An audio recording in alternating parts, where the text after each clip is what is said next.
It's difficult to live off the current wage that we have now. It's very difficult with the current cost of living in New York City to be able to survive, to keep a roof over our heads. It's not easy, and I think all of you know that. I'm sitting home, I'm living in poverty, and these people are living on our sweat, tears, burns, hurt from our family because we can't take care of them even though we work 80 jobs. But we're here today to make things change. And things are changing, right? You know why they're changing? Because we staying together. We saying enough is enough. We're not turning the other cheek no more. We're gonna do something about our problem. What are we gonna do? My name is Dwayne. I'm from Bronx, New York, and I work at Checkers. I get paid $9 an hour. I've been with the movie for 2 years. That's why I'm fighting for 15 in the union. Well, I'm currently a housekeeper. You know, I do cleaning, and I do believe that we do deserve $15 an hour, whether we do cleaning or not, or 32BJ or McDonald's, Burger King. They all deserve $15 an hour because the minimum wage nowadays is not giving for anything, not even rent. It's hard, mommy. It's hard to feed your kids, pay the rent, and still have some money for yourself to buy clothes for your kids. It's very hard. I'm an airport worker, and we also get low wages at the airport, and we've been with this movement for a long time also, because I feel it's important because of inflation, and like we're not keeping up. We can't afford anything anymore. So even though we raised it to 15, it's not going to be enough in the long run, so we always got to keep fighting. For many years, I had 2 jobs, just to try and make ends meet because, everything goes up, grocery goes up, rent goes up, every bill goes up except for your pay rate. That's the only thing that doesn't go up. Well, if you live in New York City, you know that folks are not making enough to live in New York City. People have to be creative and find ways to survive in the city, but it's very difficult for families to survive on what the minimum wage is.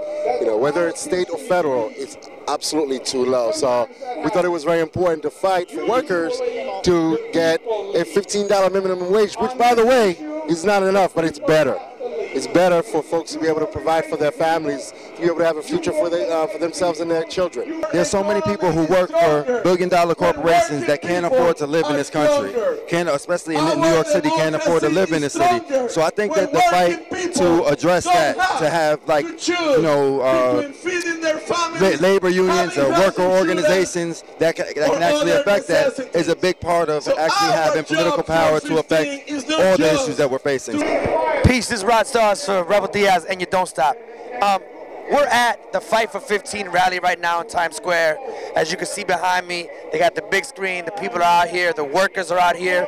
A moment of celebration in that New York, after a long time fighting, got the $15. The governor came and spoke, got behind it. But the question is also, what's next? What is the real victory for all communities? In my community, Hunts Point, the majority of the people don't have jobs.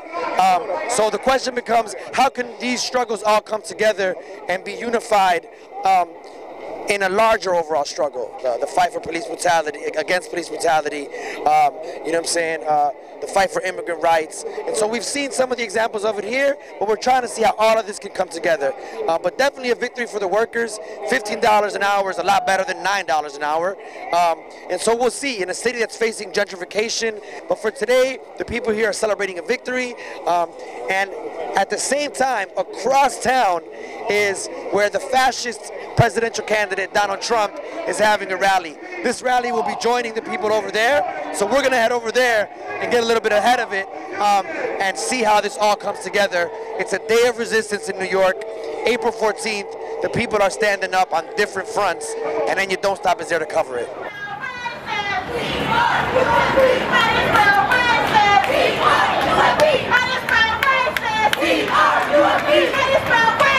We are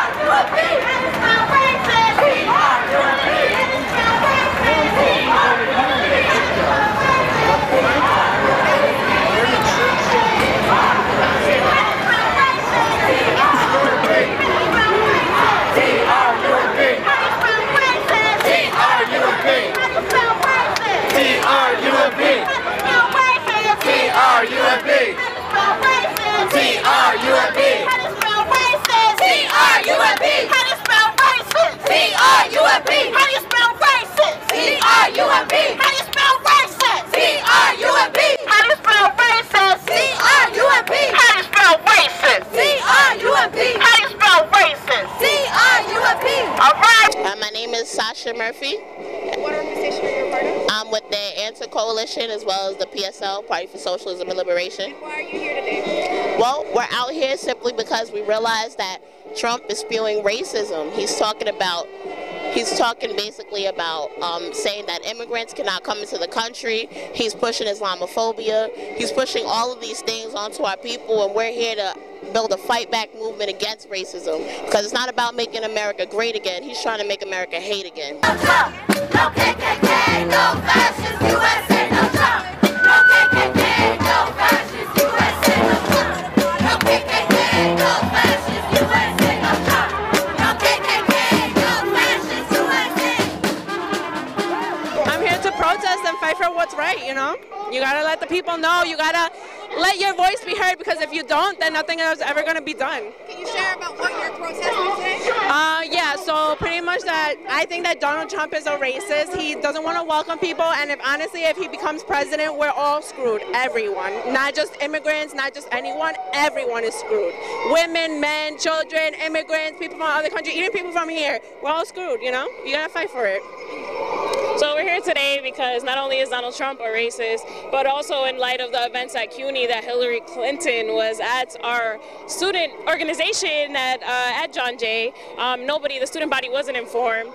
And just the criminalization of black and brown youth it's overwhelming. It's enough. Like, enough is enough. Like, we're tired of hearing him demonize Mexicans, because I'm Latina and I'm gonna stand with Mexicans. I may not be Mexican, I'm Salvadorian, Honduran, but I'm gonna stand with the Mexican people. I'm tired of being criminalized by the color of my skin. My name is Graciela. Are you part of the organization? Yes, I'm here with the Party for Socialism and Liberation and the Answer Coalition. Why are you here today? We're here because we need to fight Trump.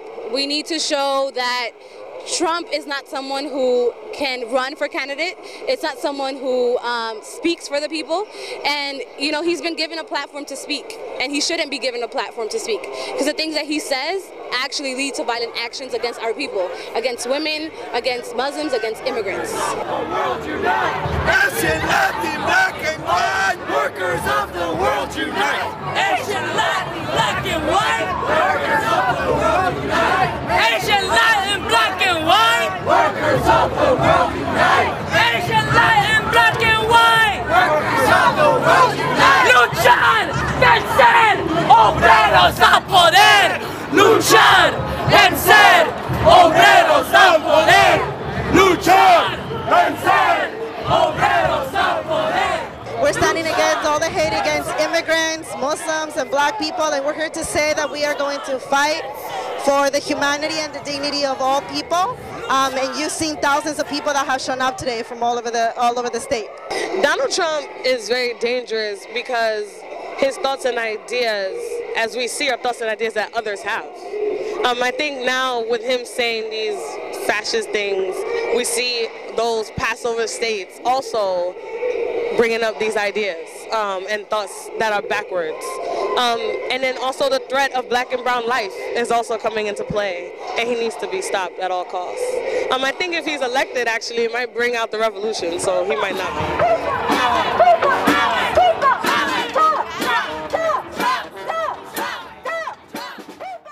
You know, while I'm here in solidarity with the action against Donald Trump, I also raise criticism because while it's good that we all come out in huge numbers for a rally against something, why don't we come out when it's for something?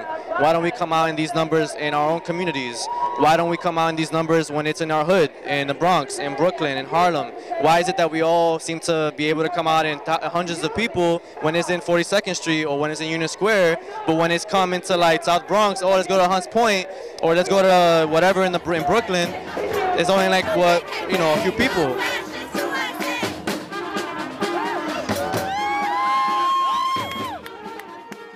These rock stars for And You Don't Stop, signing off after a long day of people's resistance in New York City.